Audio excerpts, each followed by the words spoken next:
You keep saying you're waiting on God, but sometimes God is waiting on you to get out of your own way. There's a version of you that God has called, anointed, and equipped, but the version of you standing in your way can't see it. The version that doubts, that hesitates, that second-guesses every move God tells you to make. The version that keeps trying to reason with faith instead of walking in it.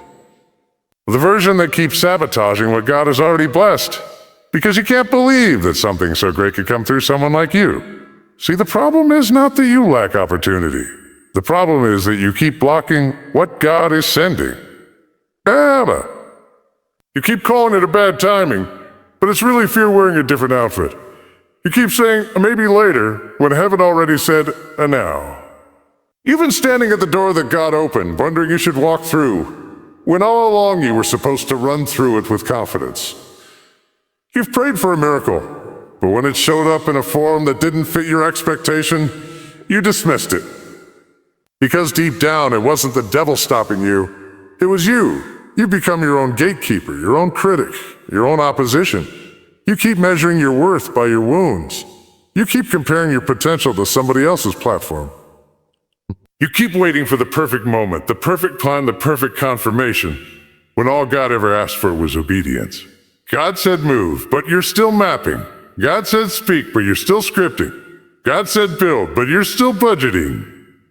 You can't follow divine strategy while being addicted to control. You can't step into destiny while you're still negotiating with doubt. The hardest battle isn't against people. It's against patterns. Patterns that whisper, you're not ready. Patterns that tell you, you always fail. Patterns that convince you to play small because big dreams feel dangerous. But every time you shrink back, you insult the God who made you big. You've been rehearsing failure in your mind so long that success feels foreign. But God didn't create you to be comfortable. He created you to be called. And sometimes that calling requires you to move even when your confidence hasn't caught up yet. When you're walking by faith, you won't always feel ready. You won't always see the full picture. You won't always know the next step. But the moment you stop waiting for clarity and start trusting God's character, everything changes. That's when divine strategy takes over. Divine strategy doesn't depend on resources. It depends on obedience. It doesn't wait for the right people. It moves because of the right promise. You can't sabotage what God is building if you stay in His plan. But the moment you start comparing, complaining, and controlling, you start building walls where God meant to make doors. There's a difference between waiting and wasting time. You've been saying, I'm waiting on God, but you're really waiting for the fear to go away. You're waiting to stop feeling insecure. You're waiting to have every answer. But God never promised comfort. He promised presence, and His presence is all you need to walk through uncertainty with strength. You can't keep letting your emotions override your instructions. Stop letting how you feel talk you out of what God said. Stop sabotaging yourself because you're afraid of success as much as you are of failure.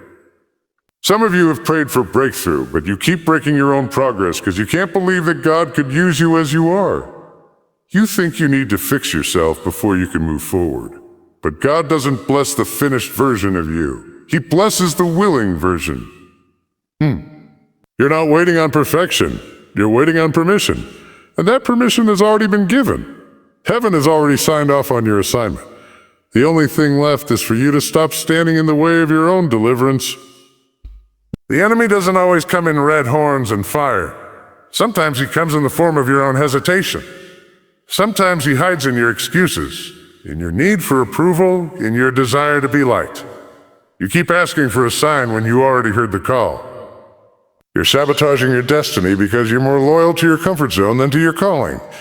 You can't be both the obstacle and the overcomer. You've got to make a decision. Either you'll stay where it's safe or you'll step where it's sacred. Self-sabotage is a silent thief. It doesn't shout. It whispers. It tells you to wait until things calm down. It tells you not to take that risk.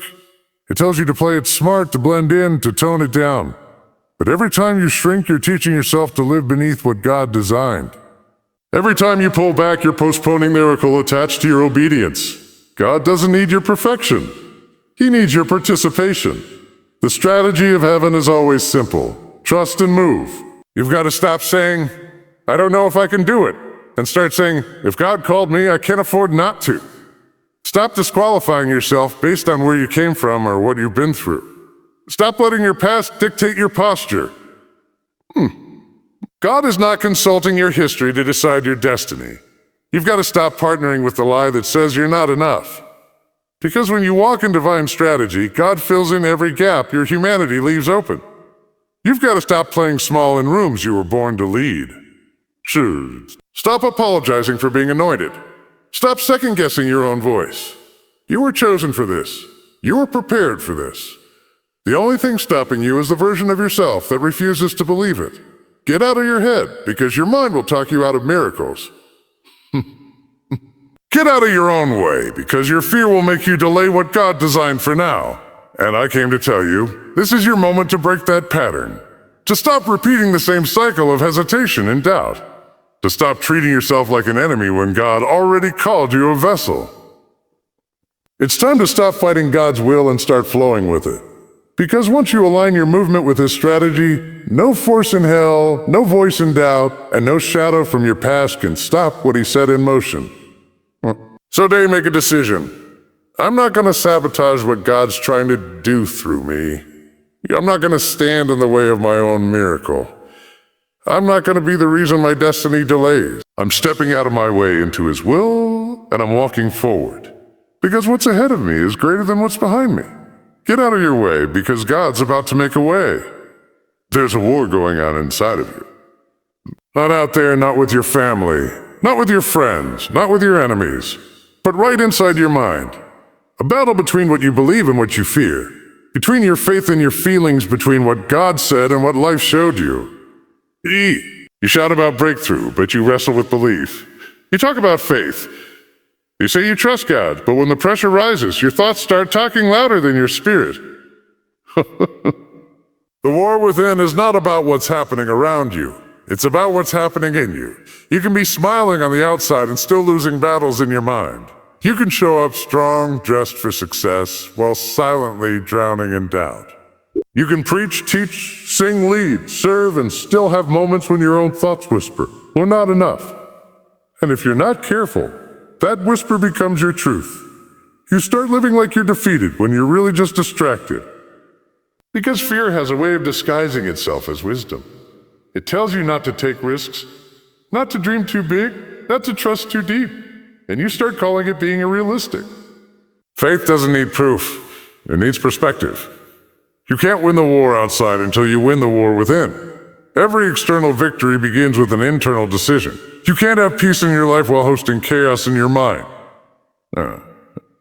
That's why the enemy doesn't have to destroy you. He just has to distract you. If he can get in your head, he can stop your hands. If he can poison your thoughts, he can paralyze your purpose. Because the real battlefield is not your circumstances, it's your focus. What are you feeding your mind with? What are you rehearsing every day? Because whatever you rehearse becomes your reality. Some of you have been living in fear so long, you've started calling it normal. You've been doubting yourself for so long, you've started thinking it's humility. But fear and humility are not the same thing. Fear says, I can't. Humility says, I can through Him. Fear locks you in. Faith lifts you up. And until you decide to let faith take the driver's seat, you'll keep circling the same mountain, wondering why nothing's changing. The reason is simple. Your feet can't go where your mind won't let them. You can pray for new seasons, but if your mind stays stuck in old patterns, you'll keep repeating what you were meant to replace. You'll keep revisiting what you were supposed to release. The war within is about control. Who has it? Is it your fear, your flesh, or your faith? Because whichever one you feed the most will dominate the rest. You can't feed your fears all week and expect your faith to roar on Sunday. You can't pour negativity into your spirit and expect peace to overflow. The mind is soil. Whatever you plant will grow. If you plant worry, it will produce anxiety. If you plant faith, it will produce fruit. You decide what lives in you. Some of you are at war with what God called you because it doesn't match what you expected. You prayed for peace, but God gave you a storm to prove it. You asked for strength, and He gave you struggle to build it. You asked for faith, and He gave you something impossible to stretch it. He gave you something impossible to stretch it. And instead of seeing divine preparation, you called it opposition. But hear me. Not every battle is the devil. Sometimes it's your development. Sometimes God allows the tension because He's trying to teach you to trust Him beyond logic. Faith isn't the absence of fear. It's the decision to move in spite of it. You've got to stop letting your mind talk you out of what your spirit knows. You've got to stop giving fear a microphone in your life. Every time you doubt yourself, you're doubting the one who called you. Every time you say, "I can't," you're contradicting the very word that says, "You can do all things." Stop letting your thoughts bully your purpose. Stop letting your emotions dictate your obedience. You're not called to feel your way into faith. You're called to faith your way through feelings. Sometimes your biggest fight isn't with what's against you, but what's within you. The fear that says, "You'll fail again." The insecurity that whispers that they won't accept you. The guilt that keeps replaying where you did wrong. The shame that keeps reminding you of where you came from. It may explain you, but it doesn't define you. You can't let old pain govern new purpose. You can't keep living in yesterday's defeat when God already gave you today's grace. The war within only ends when you decide that your faith has the final say. You've been trying to change your life without changing your mind. You keep asking for breakthrough while holding on to broken thinking. You can't think small and live big. You can't think fear and walk faith. You can't think like a victim and move like a victor. You've got to renew your mind daily because the war doesn't end in one moment. It's fought every day. Every morning when you wake up, fear is waiting to sit on your shoulder. Doubt is waiting to whisper in your ear. But so is faith. And faith is saying try again. Faith is saying walk on water. Faith is saying this time don't look down. If you're ever going to walk into destiny, you've got to silence the noise inside you. That's why you need to guard your thoughts. Because your thoughts become your language becomes your habits, and your habits become your destiny. You can't win a spiritual war with a carnal mindset. You've got to train your mind to believe what God said, even when what you see disagrees. You've got to trust that every closed door is not rejection, it's redirection. You've got to learn that every delay is not denial, it's development. The war within is not about what happens to you, it's about what happens through you. When your faith grows stronger than your fear, your mind becomes a weapon instead of a weakness. The same mind that used to overthink every step will now overflow with wisdom. The same heart that used to panic under pressure will now praise under pressure. The same fear that used to paralyze you will now push you into purpose. Because when faith wins, everything shifts. You don't just change your thoughts. You change your posture. You start walking with authority. You start talking with boldness. You start living like you believe God is for you, not just with you. You've got to get to the point where peace is your priority. Protect your peace like it's treasure, because the enemy can't take what's yours, but it'll make you too distracted to enjoy it. He can't undo your calling, but he can make you question it. That's why your mind must stay aligned with your faith. You can't keep letting fear sit in the same seat as faith. They can't share space. One has to go, and the moment you choose faith, the war begins to end. Because once your mind agrees with your spirit, your life starts to move in power. Once you stop believing your fears and start believing God's promises, you'll walk differently, think differently, pray differently. You'll stop chasing validation and start carrying vision. You'll stop seeking control and start walking in confidence. You'll stop fighting yourself and start fighting forward. So today, choose faith over fear. Choose peace over panic. Choose to believe that what God said is stronger than what your mind feels. Because when you win the war within, there's nothing outside that can stop you from walking in victory. When the war within ends, the move of God begins. There comes a moment when you have to realize that all your striving, all your planning, all your pushing won't move the hand of God 1 inch faster. You can organize, strategize, and agonize, but until you learn to surrender, you'll keep standing in the same place, exhausted, frustrated, and wondering why things aren't shifting. Because the truth is, your calling is too heavy to carry with your own hands. You can't walk in divine purpose while still clutching control. You can't experience divine flow while insisting on your own formula. You've got to learn how to let go, so you can step into what's already been prepared for you.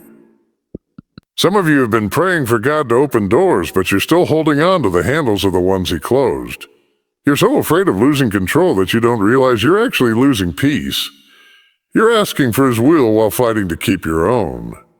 And that tension, that pull between what you want and what he's calling you to, is the very thing that's keeping you stuck. God can't fill hands that are already full. He can't lead you into new places while you're clinging at old security. Surrender isn't weakness. It's wisdom. Because when you finally let go, you make room for him to show you who he really is. The problem is, we've been taught to hustle, to grind, to make it happen. We've been conditioned to believe that control equals strength. But in the kingdom, it's the opposite. The strength of faith is in surrender. You don't prove faith by how hard you hold on. You prove it by how freely you trust. You don't prove maturity by managing everything. You prove it by yielding to the one who manages all things. You see, surrender doesn't mean you stop working.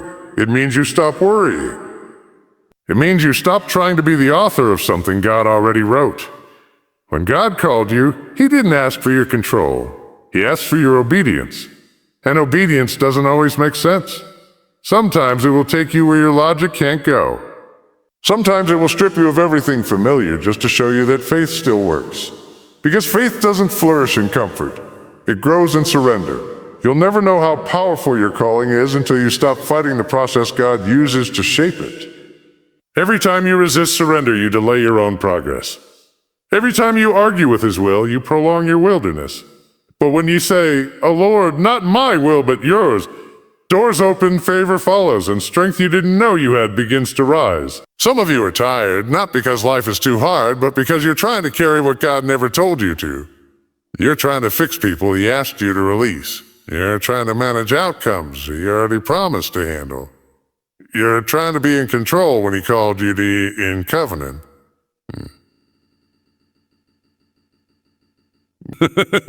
And that's why you're weary.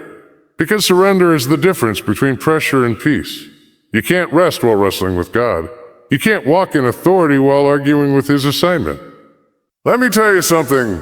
You will never step into your true calling until you learn how to stop managing God. You keep telling him how to bless you, when to bless you, where to bless you, and through whom to bless you. But the moment you stop dictating and start trusting, that's when miracles start manifesting. Because when you surrender control, you give God permission to do it his way. And his way is always better. You may not understand it in the moment, but on the other side of surrender is revelation. Think about it. Every breakthrough in Scripture came after surrender.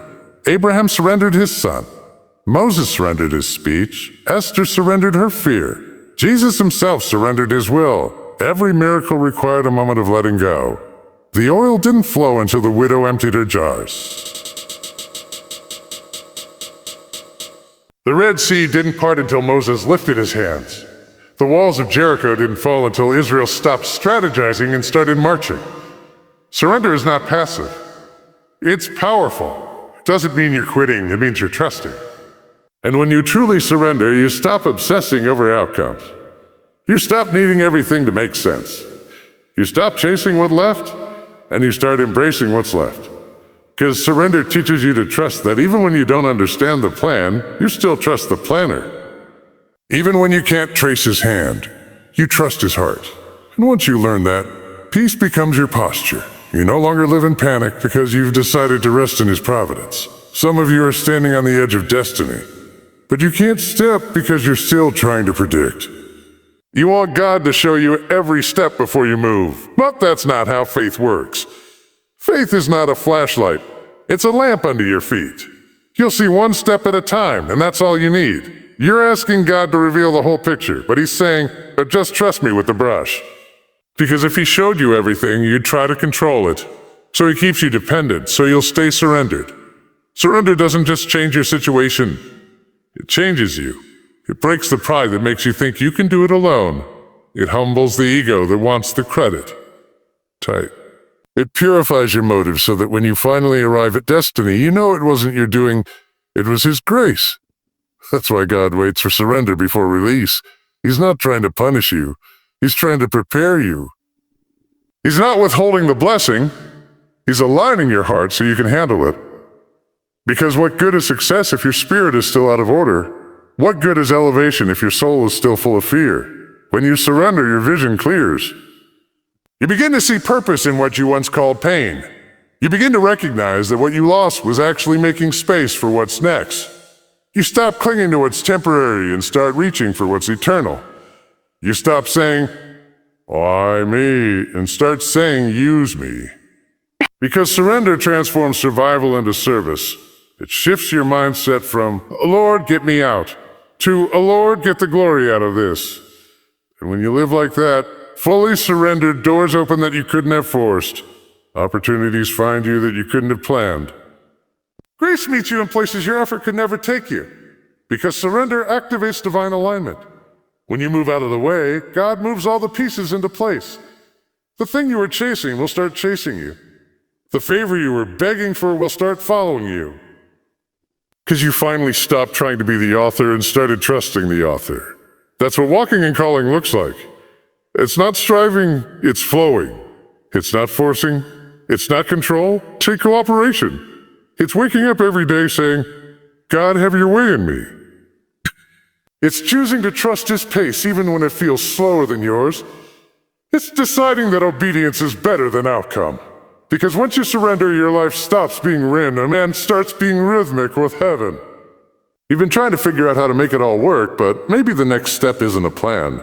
It's a posture. Maybe the next move isn't a strategy. It's surrender. You've been trying to find strength by holding tighter. But the real power is in letting go. Well, because when you finally release what's in your hand, God releases what's in His. And what He's holding for you is far greater than what you've been trying to hold together. When you surrender control, you don't lose power, you make room for it. You make room for it.